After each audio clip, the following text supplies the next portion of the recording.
gratidão, acho que tiraram. É caminhando com gratidão, apareceu? Caminhando com gratidão, em gratidão. E eu acho linda a história de Davi. Pensa num rapaz que sofreu, gente, mas que também teve muita vitória. E essa semana, meditando sobre, até hoje de manhã eu mencionei que essa parte de Davi eu não tinha preparado para de manhã. Foi algo que Deus colocou no meu coração logo cedo. Eu falei, Deus, me ajuda à noite. E eu estava meditando sobre a história de Davi essa semana e o Espírito Santo me trouxe à memória. E ele falou assim, Davi, ele já chegou no campo de batalha, mesmo sem ter ido para isso. Ele chegou preparado para vencer. Ele foi até o campo de batalha para levar comida para os seus irmãos. Ele não foi para batalhar. Ele não foi para lutar. Mas ele chegou já pronto para ser vitorioso. Amados, aonde você for, você não vai já preparado para uma batalha, mas você já vai sabendo que se aparecer uma batalha, você vai ser vencedor. Ai, pastor, então eu já vou sair armado porque eu sei que lá eu vou enfrentar a batalha. Não. Você vai sair para o seu dia normal. Mas você sabe que se no meio daquele dia aparecer uma situação que você tem que batalhar, você vai ser mais do que vencedor. Porque você carrega aquele que te dá a vitória, que é Jesus, que é Deus. Davi, ao chegar ao campo de batalha, ele chega aos seus irmãos ali para entregar o pão que ele havia levado. E ele vê tudo ali, vou falar daqui a pouquinho. E ele já chega querendo saber qual é a recompensa. Ele não olha para o tamanho do gigante, se ele era profissional, se ele era um gigante que já tinha matado X pessoas, se era forte, se era fraco, que arma ele usava, se ele já tinha matado. Não. Ele, peraí, aquele que vencesse, como diz o filisteu aí, que está afrontando o Deus vivo, vai ganhar o que em troca? Ele já chega perguntando para os soldados. O irmão dele tenta calar ele, ele vira as costas para o seu irmão, não perde tempo ali com o seu irmão que queria esfriar ali a fé dele. Ele vira para o lado de novo, o que eu ganho em troca? Ele não perde tempo ali com pessoas que não iam entender ele. Davi é aquele que diz lá no Salmo 23, abre aí em Salmos 23, versículo 1, daqui a pouco eu vou lá para Samuel, na RC mesmo. Diz assim, o Senhor é o meu pastor, nada me faltará. Davi falava isso com convicção, porque ele era pastor. Ele tinha como exemplo o pastoreio, porque ele era pastor. E eu acho tão lindo, amados, que ele estava disposto a entregar a sua vida. 2 vezes ele lutou, um com leão, um com urso, para salvar as ovelhas que nem eram suas, era do seu pai, de Jessé. Ele pode dizer, só pouquinhas ovelhas, é do meu pai, amanhã meu pai compra outra. Mas ele entendeu que o pai havia entregado aquilo para ele. E ele falou, eu vou lutar com todas as minhas forças, mas eu vou defender aquilo que Deus me deu. E é isso que nós temos que entender. Deus entregou para mim. Às vezes é um ministério que Deus entregou para você. O inimigo se levanta para tentar tirar de você e falar assim, o ministério não é meu não, é da igreja. Depois o pastor coloca outro. Deus entregou para você. Então lute, guerreie, Deus vai te dar a vitória. Lute, guerreie, não entrega não de mão beijada, não entrega. Não é meu, né, é da igreja. Não, vou fazer com o meu amor, vou fazer com o maior carinho, vou fazer o meu melhor. Davi fazia o melhor, cuidando das ovelhas do seu pai. Durante várias vezes você vai ver ele falando, as ovelhas do meu pai. Ele chega para Saul e fala, as ovelhas do meu pai. Os irmãos dele falam assim, cadê aquelas pequenas ovelhas lá do pai? Aquelas poucas ovelhas. E ele com convicção, porque ele sabia o que era ser um bom pastor, porque ele fazia o melhor pelas suas ovelhas. E ele diz, e ele dá como referência para nós, ele tinha Deus, ele falou assim, eu sou um pastor e eu sei dar o melhor para minhas ovelhas, quanto mais o meu Deus. E ele olha a Deus e enxerga ele também como um pastor. E depois Jesus também fala isso lá em João, no Evangelho de João. Eu sou o bom pastor. Olha só que exemplo. Davi chama ele de pastor. E aquilo agradou tanto o coração de Deus, amados, que depois Jesus, ele mesmo fala, eu sou o bom pastor. Eu sou o bom pastor. E ele fala assim, Deitar-me faz em verdes pastos, guia-me mansamente a águas tranquilas. Refrigera minha alma, guia-me pelas veredas da justiça, por amor do seu nome. E ele fala: ainda que eu andasse pelo vale da sombra da morte, não temeria mal algum, porque tu estás comigo. A tua vara e o teu cajado me consolam. A vara e o teu cajado simboliza a palavra de Deus, a palavra do Senhor. E ele diz: preparas uma mesa perante mim na presença dos meus inimigos, e unges a minha cabeça com óleo, e o meu cálice transborda. Amados, muito tempo eu não entendia muito esse versículo.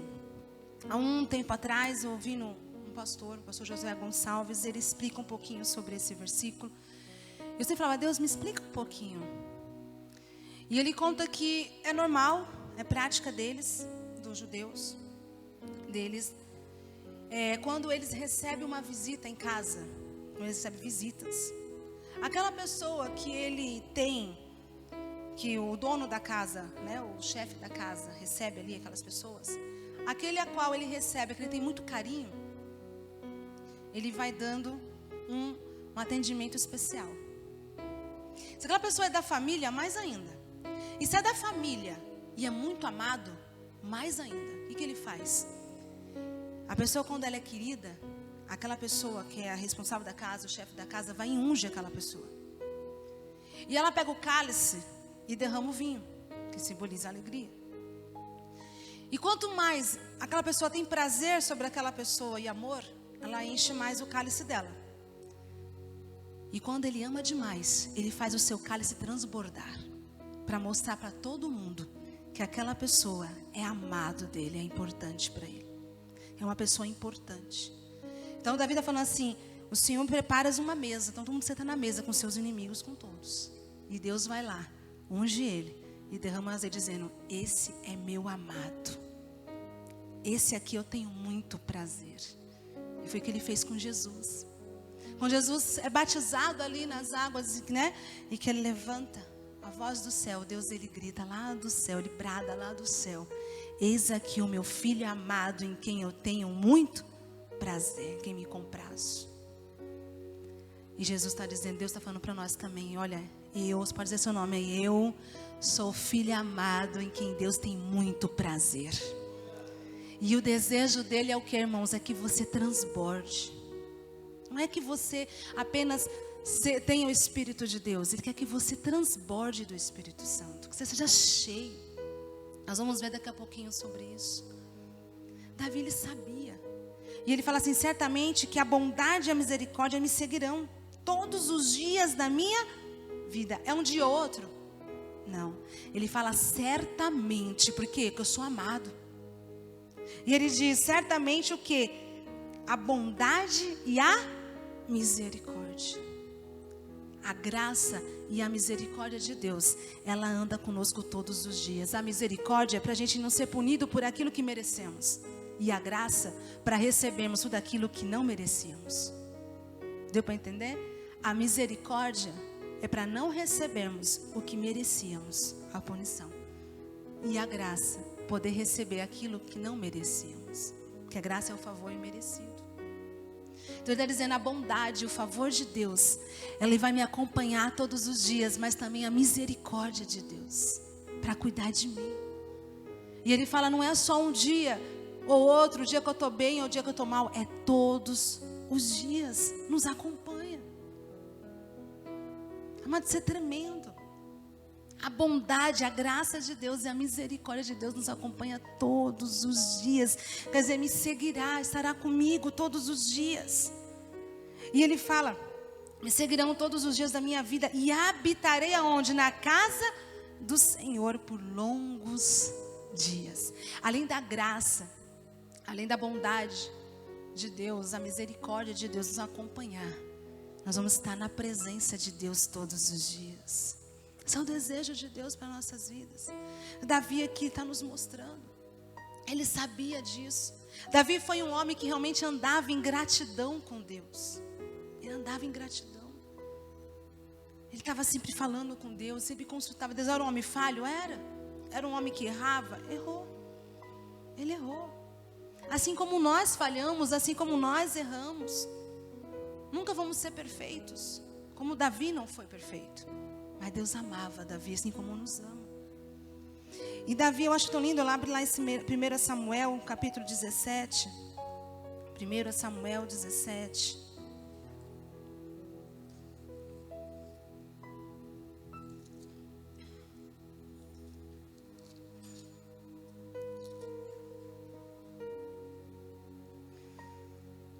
No versículo 12. Olha o que diz aqui, que mostra um pouquinho do que eu estava falando. Eu acho lindo esse caminhar de Davi com Deus. Ele já tinha, né, ido lá tocar para Saul, como eu falei na oração, porque o Espírito de Deus já não estava mais sobre Saul. Davi já tinha sido ungido, né, por Samuel como rei. E aqui diz assim, 1 Samuel 17, 12. E Davi era filho de um homem efateu de Belém de Judá, cujo nome era Jessé, que tinha 8 filhos. E nos dias de Saul, era este homem já velho e adiantado em idade entre os homens.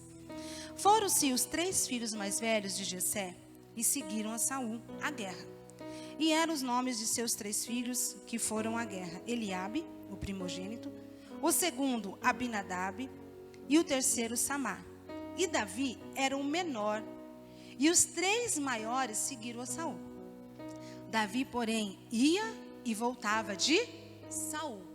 Para quê? Para apacentar as ovelhas de seu pai em Belém. Ele ia e voltava porque ele já ia tocar para Saul. Ele tocava a harpa lá para Saul, que ele já estava sendo atormentado pelos espíritos. E é onde ele pergunta para alguém, e aí fala: olha, eu conheço um rapazinho que é pastor de ovelhas, filho de Jessé, né? E ele é sisudo em palavras, e ele é assim, cheio de Deus. E ele manda chamar, e Davi toca, e aí o espírito atormentador deixa Saul, e Saul então fica em paz. Então ele ia e voltava. E aqui ele ia também, já estava indo levar mantimentos, né? Porque essa guerra dos filisteus, nós vamos ver aqui, já estava durando 40 dias. 40 dias que o exército de Israel estava sendo afrontado por um gigante e pelo exército dos filisteus. E diz assim, no versículo 15: Davi, porém, ia e voltava de Saul para apacentar as ovelhas de seu pai, em Belém. Chegava-se, pois, o filisteu pela manhã e à tarde, e apresentou-se por 40 dias. E disse Jessé a Davi, seu filho: toma, peço-te, para teus irmãos um efa deste grão tostado, e esses 10 pães, e corre, e leva-los ao arraial a teus irmãos. Porém, esses 10 queijos de leite leva ao chefe de 1000, e visitarás teus irmãos, a ver se lhes vai bem, e tomarás o seu penhor. E estavam Saul e eles e todos os homens de Israel no vale do Carvalho, pelejando com os filisteus.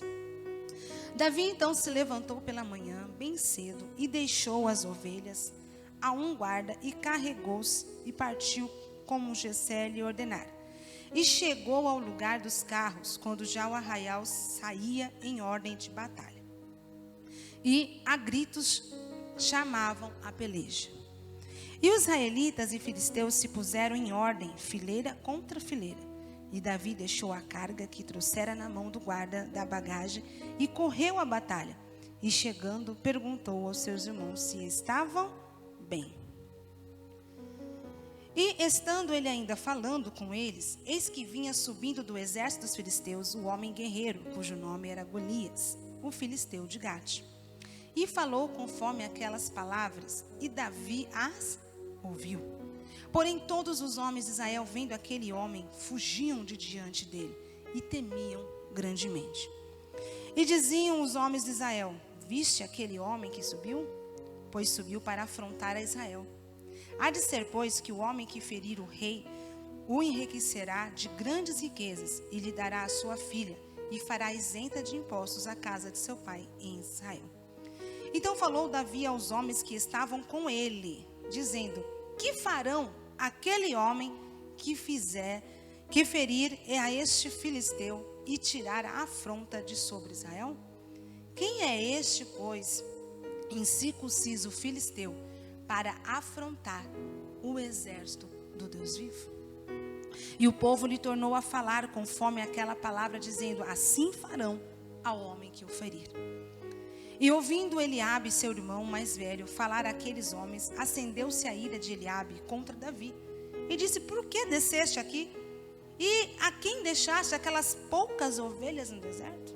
Bem conheço a tua presunção e maldade do teu coração, que desceste para ver a peleja. Então disse Davi: que fiz eu agora?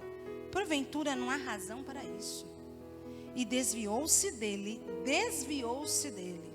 para o outro lado, e falou conforme aquela palavra. E o povo lhe tornou a responder conforme as primeiras palavras. E ouvidas as palavras que Davi havia falado, as anunciaram a Saul e mandou em busca dele. Irmãos, Davi vai lá para levar alimento para os seus irmãos. Ele não foi para pelejar. E foi apenas: vou lá levar os alimentos e volto. Mas então, assim, há 40 dias, eles estavam ali, os filisteus, afrontando o exército de Saul. Então o vale, viam 2 montes, eles estavam ali, e embaixo tinha um vale. Então eles se reuniam ali próximo do vale, o exército de Saul, o exército filisteus. E ali vinha o filisteu, de manhã e à tarde, pedir para que viesse um homem que pudesse vir lutar com ele. Ele queria que um homem só lutasse com ele. Depois você vai ver depois ele falando ali, o gigante falando com Davi. E Davi, ele ouve aquilo, ele vê ali e fala: poxa, todo mundo fugindo. Ele falou: peraí, que vão... o homem que ferir esse circunceso e tirar essa afronta de Israel vai ganhar o quê? O povo estava falando ali, ele ouviu um comentário. Ele falou: peraí, o que o homem vai ganhar? Aquele que ferir esse circunciso e tirar a afronta de Israel?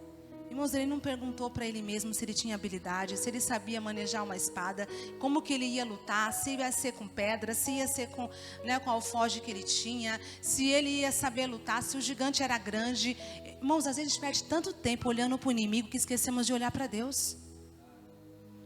Quantas vezes a gente para e fica tempos, dias, meses olhando para o inimigo e esquece de olhar para Deus? Quanto tempo? A gente olha para o gigante, a gente olha para o problema e fica focado no problema e esquece de olhar para Deus. Há 2 meses atrás, um pouco mais de 2 meses atrás, eu passei por uma batalha com uma pedra no rim. Eu tinha 2 no lado esquerdo e uma no lado direito. Tá lá os ultrassons. E eu descobri porque tive uma crise do lado direito. E fui no posto, todo o médico falou assim: tem que ir no BS, para você encaminhar para o urologista, beleza. Lá vai eu. A médica virou para mim e falou assim: olha, por causa da pandemia, não consegue tirar. Você não consegue implodir pelo médico, porque tem que ter mais de 3 centímetros a pedra para você fazer a implosão pelo o SUS. Por causa do momento que nós estamos vivendo, da pandemia. O outro médico virou para mim que tinha que ser acima de 1,5 centímetros. O outro falou 3. E aí começou a minha batalha. Toda hora tendo crise, e vai para o hospital com cólica renal. 2 meses seguidos tendo cólica. Até que teve um dia que deu uma cólica muito forte que eu não aguentei. Muito, a pior de todas, ali antes de eu ter a outra mais forte. E eu fui em um outro hospital em São Paulo, lá eles fizeram ultrassom na hora. Ela falou assim: tá dilatado, mas como a sua pedra não é muito grande, você tem que expelir. Toma remédio para dor, antibiótico, cortar a infecção e tem que expelir. A gente não pode internar porque a sua pedra não tem mais do que os centímetros que a gente pode te internar para operar. Falei: tá bom. E mandou para casa. Nisso passou 15 dias. Foi o rim dilatado para poder expelir essa pedra. Chegou numa segunda-feira, que eu voltei do congresso, que foi bênção demais. E eu tive outra dor, insuportável.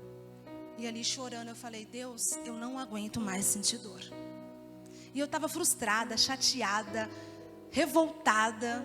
Não vou mentir para vocês, não, irmãos, eu estava muito chateada. E eu falava: Deus, por quê? E aí, para ajudar, outras pessoas que eu conheço estavam com a mesma situação, ia para o hospital, internava, operava e pronto. Ou outra ia lá e já expelia. Eu falei, Deus, eu estou 2 meses. Aí chegava pessoas que me ligavam e falavam assim, ué, você não é uma mulher de fé? Cadê sua fé? Você não serve a Deus? Por que você está passando 2 meses aí por isso? Pessoas da família, eu ouvi. Cadê sua fé? Você não é uma mulher de fé? Você não é uma mulher que ora? Foi na minha casa não, tá, gente? Não foi meu marido nem meus filhos, não. Mas familiares me ligaram e falavam, mas cadê sua fé? Você não é uma mulher? Você não é uma pastora? Por que você está 2 meses sofrendo? Hora para essa pedra sumir. Eu falei, oh Deus, já estou passando essa afronta, ainda sou afrontada, dizendo, cadê minha fé? E eu falei, eu chorando ali naquele ponto, né? Ali, cheio no ponto. O Jorge, meu marido, foi me buscar. E eu falei, Deus, eu não aguento mais sentir. Eu falei, por quê? Para todo mundo é tão fácil, por aqui para mim está sendo tão difícil.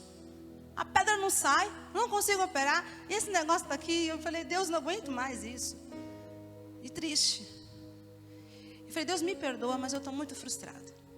Meu sobrinho tinha acabado de ter, internou, no outro dia tirou. E teve outros casos. E eu falei, poxa, será que eu estou no pecado? Será que eu estou no erro? Porque não é com todo mundo está sendo fácil, por que comigo está sendo tão difícil? E vai e volta para o hospital, os pastores em oração comigo, né, o pessoal do Ministério Infantil me ajudando em oração, a liderança, um monte de irmãos. E eu ali orando, eu falei, Deus, até que naquela hora que eu estava ali, e o Jorge estava indo me encontrar, Deus falou assim, o teu socorro não vem de homens, vem de mim. Você está com o olho no problema e está esquecendo de olhar para mim. Tira o olho do problema. Tira o olhar do problema. Eu não esqueci de você. A questão não é que você não tem fé. É que para cada situação tem o seu tempo. E ele me lembrou, conversando com a minha irmã, ela me lembrou de Abraão. Abraão é quem? O pai da fé. Amados, ele teve que ter fé para sair da terra da parentela dele?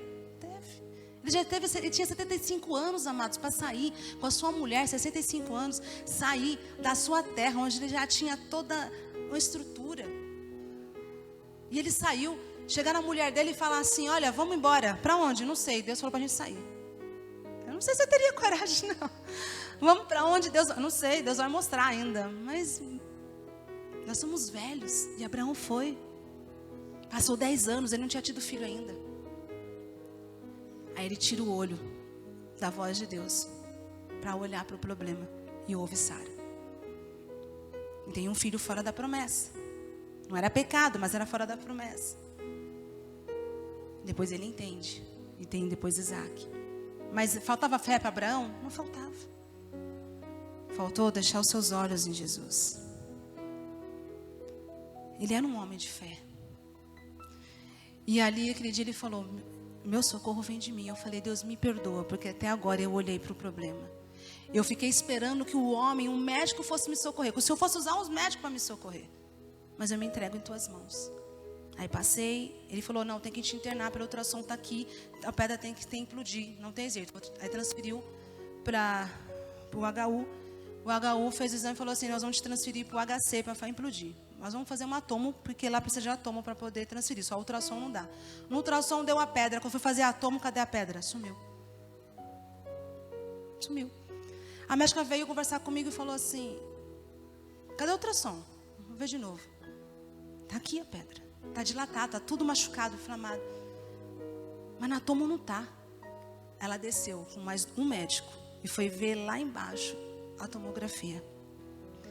E examinou e falou assim, olha, Vanessa, desculpa.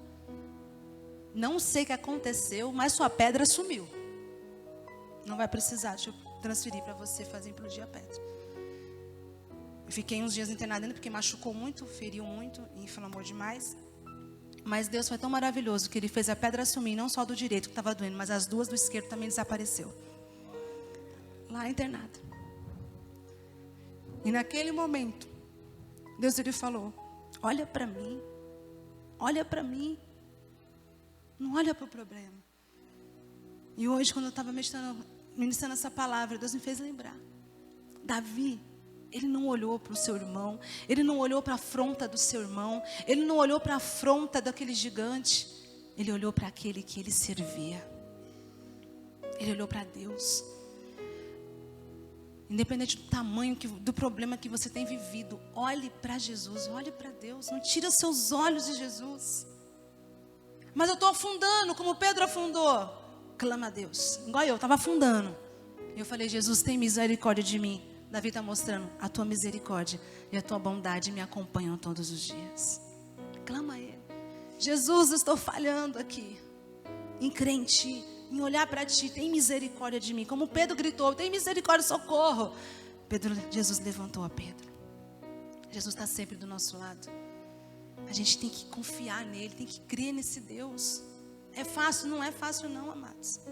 Não é fácil. Às vezes, né, pessoas pensam assim, ai pastora, não passa por lutas não. Passa, como passa Jesus, amado, irmãos.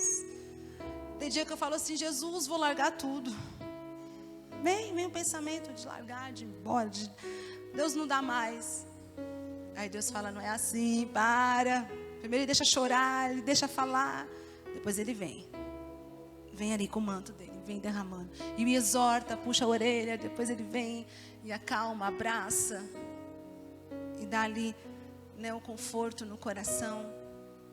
E ele vai acalmando. E ele vai acalmando. Como eu falei, é esse bálsamo que vai derramando. Tem coisa que a gente não entende, porque demora mais, porque demora menos. Mas é confiar no Senhor, é olhar para Ele. Davi olhava para Jesus. Nos momentos de silêncio, amados, parece que a gente, né, não vai e fala, Deus, cadê o Senhor? Você fala e você não vê direção, você não vê um feixe de luz, você não... Deus mostra algo e parece que Deus sumiu. Ele não sumiu não, Ele continua ali. Ele continua ali. É só a gente fechar nossos olhos, ficar quietinho, que você vai sentir Ele lá, juntinho de você. Um exemplo disso também está lá em Lucas. Lucas 1, o Evangelho de Lucas. Lucas 1.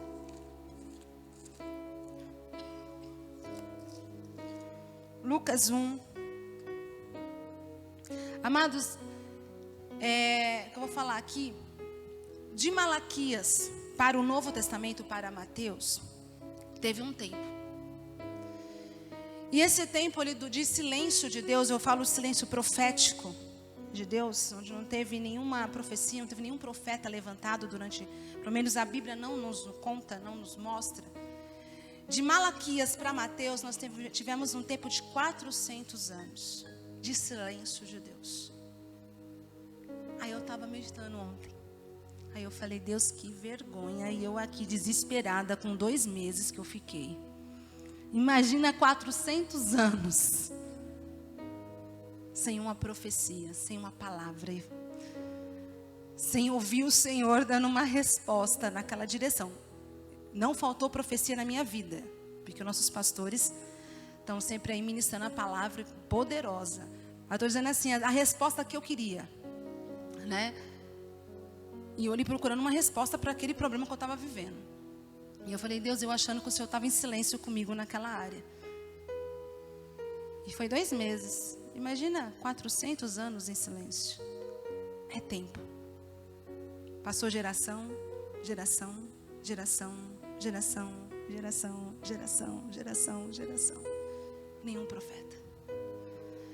Surgiram várias religiões, várias doutrinas, os fariseus, saduceus e os outros lá, os outros seus, e mais 2 seus aí.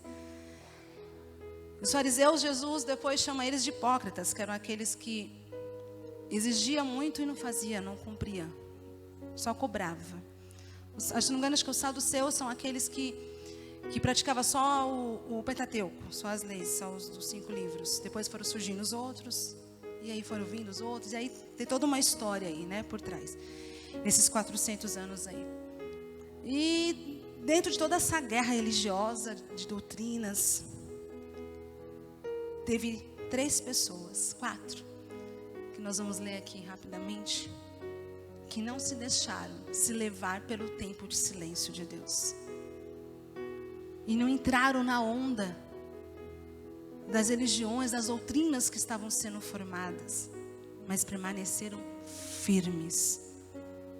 mesmo não tendo ali um profeta. Imagina nós, que aqui nós temos todo dia uma palavra. As amigas de Jesus têm uma palavra todo dia. Nossos pastores todo dia, quase todo dia, postam uma mensagem para nós. Mas às vezes a gente ainda acha que estamos no silêncio, porque não estamos sendo aquela resposta que queríamos. Mas Deus está falando. E está trabalhando em nossas vidas. E essas 4 pessoas mostraram a diferença. Depois de 400 anos, aparece um anjo para trazer uma boa nova. Deus tem trago boas novas para a gente. E como Ele tem trago, né, irmãos? Como Ele tem trago. E aqui no versículo, Lucas no capítulo 5, diz assim, ou capítulo 5, versículo 5. Existiu no tempo de Herodes, rei da Judéia, um sacerdote chamado Zacarias, da ordem de Abias, e cuja mulher era das filhas de Arão. O nome dela era Isabel. E eram ambos perante Deus, vivendo irrepreensivelmente em todos os mandamentos e preceitos do Senhor. E não tinham filhos, porque Isabel era estéril. E ambos eram avançados em idade. E aconteceu que, exercendo ele o sacerdócio diante de Deus, na ordem da sua turma, segundo o costume sacerdotal, coube-lhe em sorte entrar no templo do Senhor para oferecer o incenso. E toda a multidão do povo estava fora, orando à hora do incenso. Então um anjo do Senhor lhe apareceu, posto em pé, à direita do altar do incenso. E Zacarias, vendo-o, turbou-se e caiu temor sobre ele. Mas o anjo lhe disse: Zacarias, não temas, porque a tua, fala mais alto, a tua foi, oh glória, amados, Deus tem ouvido a sua oração. Aquele dia que eu falei, eu estava 2 meses ali, eu falava: Deus, fala comigo, Deus, eu estou orando, parece que estou no silêncio do Senhor, Deus. O Senhor tem falado tanto, mas me dá uma direção aqui. A hora que eu estava orando de manhã, ele falou: você lembra? Aquele dia, desde o primeiro dia, sua oração foi ouvida. A oração de Zacarias foi ouvida. Mas chegou a hora, tudo tem o seu tempo certo. É que a gente que não sabe esperar o tempo do Senhor. E aí o diabo começa a jogar: é que você não tem fé. É porque Deus não quer te abençoar. Deus te abandonou, abandona ele também. Zacarias podia dizer: Deus me abandonou? Até poderia, porque 400 anos. Mas ele continuou cumprindo o seu ministério, o seu chamado, com amor, com prazer. E permaneceu diante de Deus, irrepreensivelmente, ele e sua esposa. E quando tinha que ir lá para exercer seu chamado de sacerdote, cumprir o sacerdócio, ele estava lá. E de repente, quando a gente menos espera. Quando eu entreguei para Jesus, falei: Deus, toma, traga nas tuas mãos, vou olhar para ti. Foi de repente. Ande com gratidão. E o de repente acontece na tua vida. Acontecer. O de repente tem acontecido na minha vida. Logo, logo eu vou dar o testemunho. Amém? E você também. Amém? E é o de repente. É quando a gente menos espera, porque a gente entregou para Deus. A gente deixa Deus agir. Porque enquanto a gente não entrega, a gente quer direcionar Deus. Já percebeu que às vezes a gente quer direcionar Deus? A gente ora, a gente entrega para Deus e fala assim: ó Deus, mas pode ser assim, ó, vem por aqui, ó, assim, ó, você está vendo ali, ó, Deus. A gente fica querendo ensinar a Deus. Amado, já fiz isso. Fica querendo ensinar a Deus. A gente fala assim: meu Deus, o que eu estou fazendo? A gente fica: ó Deus, ó, aqui, ó, tá vendo isso aqui, ó, isso aqui, ó. Aí eu fico imaginando Deus lá em cima: ô filha, você não me entregou? Eu não sou cego não, eu estou vendo tudo. Até mais do que você está vendo. Você entregou? Então tchau, deixa eu fazer. Fico só imaginando, né? Ó, sai de cena, deixa eu fazer. Deixa ele fazer. Nós vamos ver aqui que Deus, né, ele tipo mostra isso para Zacarias. Deixa eu fazer, não atrapalha. Nós vamos ver o porquê aqui. Não atrapalha não. Deixa eu fazer. O anjo aparece, de repente, depois de 400 anos, o anjo aparece com uma profecia para Zacarias, dizendo para ele: você vai ser pai. Olha o que ele diz: Zacarias, não temas, porque a tua oração foi ouvida, e Isabel, tua mulher, dará à luz um filho, e porás o nome de João, e terás prazer e alegria, e muitos se alegrarão no seu nascimento, porque será grande diante do Senhor, e não beberá vinho, nem bebida forte, e será o que, irmãos? Cheio do Espírito Santo, já desde o ventre de sua mãe. Meus, isso quando eu estava lendo ontem à noite, aquilo gritou no meu coração. Gritou. Quando a gente ora, e o de repente vem, e Deus vem com a palavra, Ele vem ali com a profecia no teu coração, Ele vem com a direção, o direcionamento, vem com a bênção, vem com um projeto. Ele não só entrega a bênção, não. Ele não só põe a bênção dele, mas o desejo dele é que desde o início, desde ali, enquanto está sendo gerado, não é quando tudo se completa, quando está sendo gerada a bênção, ela já tem que estar cheia do Espírito Santo. Cheia. Não é depois, é já desde que começa a ser gerada. Cheia. Porque há diferença entre ter o Espírito Santo e ser cheio do Espírito Santo. Ter o Espírito Santo, todos nós temos. Aquele que entregou sua vida para Jesus, né? Aceitou Ele como seu Senhor e Salvador, e Ele veio, você recebeu Ele dentro de você, você recebe a marca de Cristo, recebe o Espírito Santo. Você tem a marca, você tem o Espírito Santo. Mas uma coisa é você ter, e outra coisa é ser cheio. A diferença. Nós vamos mostrar para vocês. O próprio Jesus. Então, a diferença entre ter o Espírito Santo e ser cheio do Espírito Santo. Cheio de virtude, cheio do Espírito Santo. E aqui mostra que João, ele ia ser cheio do Espírito Santo desde o ventre. É desde quando ele nascesse? Não. Desde o ventre. Amados, a tua bênção que está sendo gerada já tem que estar cheia do Espírito Santo. Porque quando ela nascer, ela vai impactar, não é só você não, vai impactar o mundo inteiro. Ela tem que impactar muita gente. A tua empresa, o teu negócio, a tua família, o teu casamento, o teu filho. Quando cumprir a promessa do Senhor ali, onde nasce, onde todo mundo enxerga. Ela já está sendo gerada, já aconteceu. Mas chega a hora onde todos vão ver. Porque o bebê, enquanto está sendo gerado, alguém consegue ver?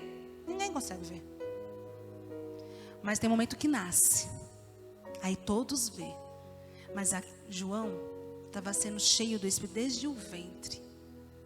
Isso serve para a mamãe que já está grávida, mamãe que quer engravidar. Engravidou, já começa. Meu filho é cheio do Espírito Santo, desde lá de dentro. E isso serve também para quem já nasceu, os filhos já nasceu. E também eu vou dizer como também as bênçãos que estão nascendo, estão sendo geradas. Deus, a minha empresa, ela tá no projeto, está sendo gerada. E quando ela surgir para todo mundo enxergar, eu não vou orar para que ela venha ser cheia do Espírito Santo, porque ela já vai estar cheia do teu Espírito. Ela já vai estar cheia da tua glória, que quando ela nascer, quando ela surgir, ela já vai chegar chegando. Já vai chegar impactando. Já vai chegar ali mostrando para quem ela veio, para glorificar o nome de Deus. É isso mesmo que tem no nosso coração. O meu casamento, quando todo mundo vê salvo, ele não vai começar a ser cheio ali. Ele já está sendo cheio agora. E quando todo mundo vê, a restauração já vai estar cheia de glória. E muitos vão ser impactados. Quando o meu filho ali entregar a tua vida para Jesus, o Senhor já está enchendo ele. Já está ali, olha, acendendo o fogo dentro do coração dele. E quando ele falar, eu quero, ele já vai estar transbordando do Senhor. Isso em todas as áreas da nossa vida, amados. Em todas as áreas. Procurar estar cheio. Cheio do Espírito Santo. Cheio, cheio. E essa boa notícia, e Deus ele mostra assim que Isabel era estéril. Nós vamos ver aqui que esse anjo, o anjo Gabriel, ele vai visitar também Maria. 6 meses depois ele vai visitar Maria. E ela então, quer dizer, Maria vai visitar Isabel, perdão. O anjo visita ali Maria, depois Maria vai visitar Isabel. E o anjo, ao falar com Maria, ele declara: a sua parente, a prima, era estéril. Mas para Deus não há nada difícil. Eu não sei qual área da sua vida que talvez esteja estéril. E esterilidade é só um milagre. É só um agir de Deus. É só um agir de Deus. É só um milagre. Aquele filisteu ali, o gigante filisteu, era só um milagre alguém conseguir derrubar ele. Ainda mais do jeito que Davi derrubou. Davi não tinha arma, não tinha habilidades nenhuma, mas ele tinha Deus. Às vezes nós ficamos assim: não, para minha empresa poder crescer eu preciso ter isso. O meu casamento precisa disso. Nós colocamos tanto isso para poder fazer algo, amados. E Deus está procurando, não é habilidade, está procurando disponibilidade. Jesus, estou aqui. Não que você não tenha que se capacitar depois. Temos sim que nos aperfeiçoar, nos capacitar. Mas não podemos ficar dependente daquilo.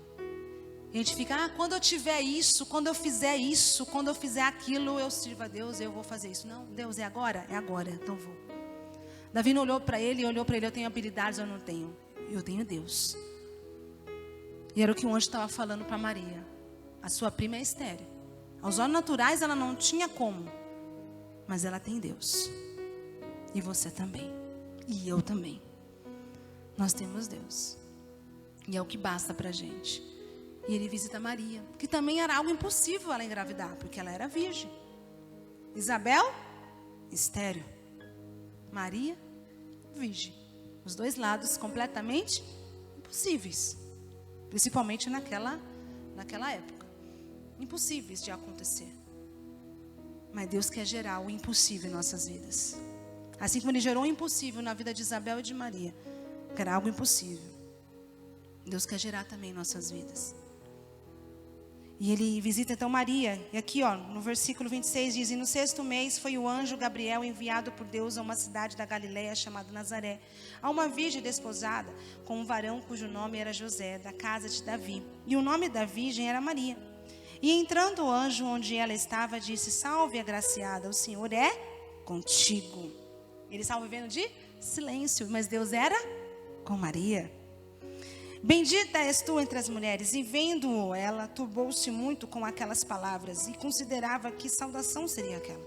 Disse então o anjo: Maria, não temas, porque achaste graça diante de Deus. E eis que em teu ventre conceberás e darás à luz um filho, e porás o nome de Jesus. E esse será grande e será chamado Filho do Altíssimo, e o Senhor Deus lhe dará o trono de Davi seu pai, e reinará eternamente na casa de Jacó. O seu reino não terá fim. E disse Maria ao anjo: como fará isso, visto que não conheço o varão?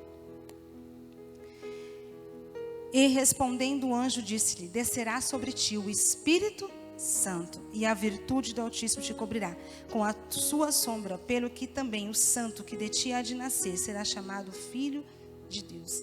E eis que também Isabel, tua prima, concebeu um filho em sua velhice. E é este o 6º mês para aquela que era chamada estéril. Porque para Deus nada é impossível. E Maria disse então Maria: eis aqui a serva do Senhor, cumpra-se em mim segundo a tua palavra. E o anjo ausentou-se dela. Maria disse: não seja segundo a minha vontade, porque eu não sei como que isso pode acontecer, mas cumpra a tua palavra. É você olhar para Deus. Deus, olhando humanamente para essa área estéril, ou por essa área impossível, não tem jeito, mas seja feita a tua palavra, que a tua palavra se cumpra. A tua palavra se cumpra sobre o meu casamento, se cumpra sobre as minhas finanças, se cumpra sobre a minha vida, sobre meu corpo, sobre a minha casa, e assim vai todas as áreas da nossa vida. Mas nós temos que confiar. É chegar diante do problema, da situação, e falar: eu sirvo um Deus vivo. E esse Deus é um Deus do impossível. E se deixar Deus falar. Eu ia falar um pouco de Zacarias, só para mim ler esse versículo aqui. Olha o que acontece. Aqui, que ele fica mudo, Zacarias fica mudo. Aqui no versículo 18 diz assim: disse então Zacarias ao anjo: como saberei isso? Pois eu já sou velho e minha mulher é avançada em idade. Começou a olhar para o problema, para os obstáculos, para as situações. Amados, Deus está revelando a palavra para você: pare de olhar para os obstáculos. Igual eu falei, Davi não parou e ficou olhando a afronta do seu irmão. Não parou, ficou olhando: mas o gigante é grande. Mas o exército inteiro de Saul está com medo de enfrentar. Quem sou eu para enfrentar? Sou só um menino, um pastorzinho de ovelha. Foi isso que ele fez? Não. Ele chegou: peraí, estou ouvindo um bochicho ali.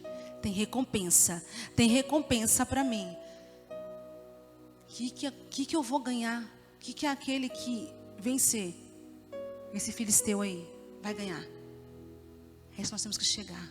Tem recompensa de Deus para aquele que serve a Ele com fé, com coragem e que vai para cima. Tem recompensa dos céus.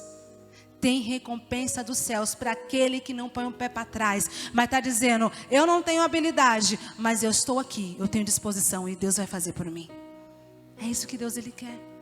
Zacarias estava recebendo a profecia, um anjo, irmãos, 400 anos, sem nada, e de repente vem um anjo falar pessoalmente com Zacarias, e Zacarias fala assim: mas eu já sou velho, Isabel já é velha. O anjo falou assim: peraí, você não vai impedir o milagre de Deus não. Não vai não, porque Isabel está com fé. O que ele faz? Vai ficar mudo, deixa ele mudo. O que acontece? E respondendo o anjo disse-lhe: eu sou Gabriel, que assisto diante de Deus. Ele falou assim: não é qualquer um que está falando com você não, meu filho, é aquele mensageiro de Deus. Eu sei quem Deus é, e Ele não mente. E está dizendo, é mais ou menos isso, tá, gente? Não está escrito não, aqui eu gosto de imaginar ali, né, o lugar, como se Gabriel estivesse falando aqui. Ele está falando assim: o anjo, eu sou Gabriel, que assisto diante de Deus, e fui enviado a falar-te e dar-te estas alegres novas. É como se o anjo estivesse falando para ele assim: olha aqui, eu não sou qualquer um, eu sou um mensageiro de Deus. Eu vim por Deus, mandado por Ele para te dar boas novas, e eu não vou voltar atrás. Você não vai me impedir. Para de olhar para os seus obstáculos, olhar para as suas limitações. Amados, pare de olhar para as suas limitações. Ele começou a olhar para as limitações que ele tinha. Davi olhou para as suas limitações? Não olhou. Eu falei, podia falar: eu sou pequeno, não tenho habilidade, nunca peguei numa espada, não sei nem como é que luta. Não, ele não se menosprezou, ele não se fez inferior, ele também não se fez superior, mas ele sabia quem ele tinha, que era Deus. E Deus falou, é como se estivesse falando, Davi estivesse falando para Deus: Deus, eu não tenho habilidade nenhuma dos meus irmãos, e nenhum desses soldados, mas eu sei quem o Senhor é, então pode me usar. É isso que Deus Ele quer de nós. Deus, eu posso não ter habilidade, eu não tenho entendimento e conhecimento nessa área ainda, nisso aqui, mas eu estou aqui, igual Maria falou: eis aqui a tua serva, faz a tua vontade. Zacarias fez ao contrário: eu sou velho, Isabel é velha. Davi falou, aí o anjo falou: eu sou um anjo, um mensageiro de Deus, e hoje Deus Ele usa, né, aquele quem Ele quer aí como mensageiro também da palavra de Deus, trazendo boas novas. E ele diz: todavia ficarás mudo e não poderás falar até o dia em que essas coisas aconteçam, porquanto não crestes nas minhas palavras, que ao seu tempo se hão de se cumprir. Igual eu falei no começo, tudo tem o seu tempo de Deus. Não olhe para as suas limitações, não olhe para as afrontas, olhe para Deus. Olhe somente para Deus. Davi olhou para Deus e teve vitória. Ele teve recompensa. Aquele que olha para Deus e não olha para as suas limitações ou para as circunstâncias ou as afrontas, tem recompensa de Deus para a tua vida. Tem recompensa de Deus.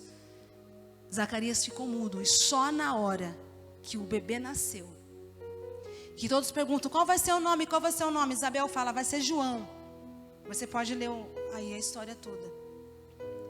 E então pegam ali o papelzinho para ele escrever: fala aí qual vai ser o nome, qual vai ser o nome. E ele fala: João. E todos ficam admirados. No que ele escreve João, a boca dele abre e ele volta a falar. Para que ele não perdesse a bênção, Deus cala, fica quieto. A gente possa dizer: Deus, se for para mim estragar a bênção do Senhor, perder a minha recompensa, fecha a minha boca. Fecha a minha boca, não deixe que eu me sabote. Porque eu não vou perder mais essa bênção. Sabe por quê, irmãos? Nós estamos vivendo um ano de Shemitah. Deus tem pressa, Ele está acelerando, Ele quer acelerar processos. Então não permita com que às vezes as nossas limitações, a nossa boca venha travar a bênção de Deus sobre as nossas vidas. Porque Ele quer derramar e Ele quer transbordar. Ele tem pressa. É um ano de multiplicação, de colher muito mais. Quem participou aí do Shemitah sabe o que eu estou falando. Tem que aproveitar isso. Deus tem pressa de acelerar as bênçãos em nossas vidas. Igual eu falei, é um de repente de Deus. E esse ano tem de repente de Deus para muitos, todo aquele que crê. Em nome de Jesus, não acabou. Deus, Ele quer não só que sejamos tocados por Ele, sejamos abençoados, mas sejamos transbordantes. Eu não vou ler, que estou estourando aí já o horário, mas depois pode ler João 20. Eu acho que é o versículo 8, não lembro agora de cor, que Jesus, Ele aparece para os seus discípulos após na ressurreição, quando Ele ressuscita. E Ele então visita os seus discípulos, e a primeira coisa que Ele faz ao visitar os seus discípulos, Ele ainda estava ainda com os furos, tudo. Depois Ele aparece a Tomé. Nesse momento Tomé não estava, porque era incrédulo. Olha só, quando a gente é incrédulo, a gente perde bênçãos. Ele aparece aos discípulos, mas naquele momento que era incrédulo não estava, que era Tomé. Depois Jesus aparece para Tomé e fala assim: aqui ó, põe a mão, né? Aqui nas minhas feridas você vai ver. Ah, agora eu creio, porque você viu, você creu. Jesus fala para ele. Jesus chega para eles e sopra o Espírito Santo sobre eles. Sopra o Espírito sobre eles. Depois, 2 páginas depois, em Atos, na festa no dia do Pentecostes, que era uma festa, a Bíblia fala que o Espírito Santo desceu sobre eles e todos foram cheios do Espírito Santo. Primeiro Jesus marcou eles, soprou o Espírito Santo sobre eles, porque Jesus precisava morrer para que o Espírito Santo viesse. E Jesus, a primeira coisa que Ele entrega ao encontrar com seus discípulos, com todos ali, menos Tomé, é entregar o Espírito Santo para eles. E depois em Atos, capítulo 2, versículo 18, mostra que todos ficaram cheios do Espírito Santo. E ali em Atos você vai ver o quê? Os discípulos operando milagres. Pedro, até a sombra dele curava, porque ele era cheio do Espírito Santo. Que nós possamos ser cheios todos os dias, não é só uma vez, amados, é todo dia buscar ser cheios do Espírito Santo. Ser cheio. Pastor, eu não estou sentindo, então busca se encher e Ele vai derramar. Eu falei de manhã, eu vou falar bem rapidamente. Às vezes Deus está derramando e nós não estamos recebendo, sabe por quê? Às vezes tem obstáculos. Igual eu falei, às vezes nossas limitações estão bloqueando. Para de olhar. Lança fora. Não olhe para as suas limitações. Sabe por quê? Eu dei um exemplo da torneira. Tem um cano bem grande. E tem uma fonte que está vindo a água. A torneira está aberta. Jesus falou que Ele é a fonte de água viva da gente. Ele é a nossa fonte. E se eu tiver alguma coisa no meio desse cano, vai permitir essa água fluir? Não vai. Vai obstruir aquela água e vai impedir. E aí quando eu tiro aquilo que está obstruindo aquele cano, então a água começa a fluir novamente. A gente vai falar assim: Deus não está derramando sim. Às vezes nós não estamos nos enchendo, porque estamos obstruindo o derramar dele sobre nós. Tira o que está ali de obstáculo. Tira ali o que está ali na sua frente. Jesus, eu estou olhando para as minhas limitações e isso está impedindo o fluir do Senhor sobre a minha vida. Porque eu quero transbordar, não quero só ter o Senhor não. Eu quero transbordar o Senhor. Para onde eu colocar a planta dos meus pés, as pessoas vejam o Senhor. As pessoas sejam tocadas, sejam curadas, sejam avivadas, sejam transformadas pelo Senhor. Onde você colocar os pés, as pessoas falam assim: você tem algo diferente. O que você tem? Você vai falar: eu tenho Deus. Amados, o melhor evangelho não é aquele que é falado, é aquele que é visto. É o nosso testemunho. Jesus, ele me fala, é muito melhor, o nosso testemunho é muito maior do que palavras. Às vezes você não precisa abrir a boca, mas a sua vida é um testemunho vivo do Senhor. Paulo fala isso, nós somos carta viva do Senhor. Nós estamos sendo lidos pelas pessoas em todos os momentos. Nós somos carta viva. O que as pessoas têm lido em nós? O mundo ou Deus? O que ele tem lido? O que o mundo, as pessoas têm olhado para nós e têm refletido? O que eles têm lido em nós? Paulo fala isso. Carta viva do Senhor. Nós estamos sendo lidos todos os momentos, em nome de Jesus, amém? Espero que Deus tenha falado o coração de vocês. Uma salva de palmas para Ele, em nome de Jesus. Nós vamos orar. Fiquem de pé, amados, em nome de Jesus. Glória a Deus.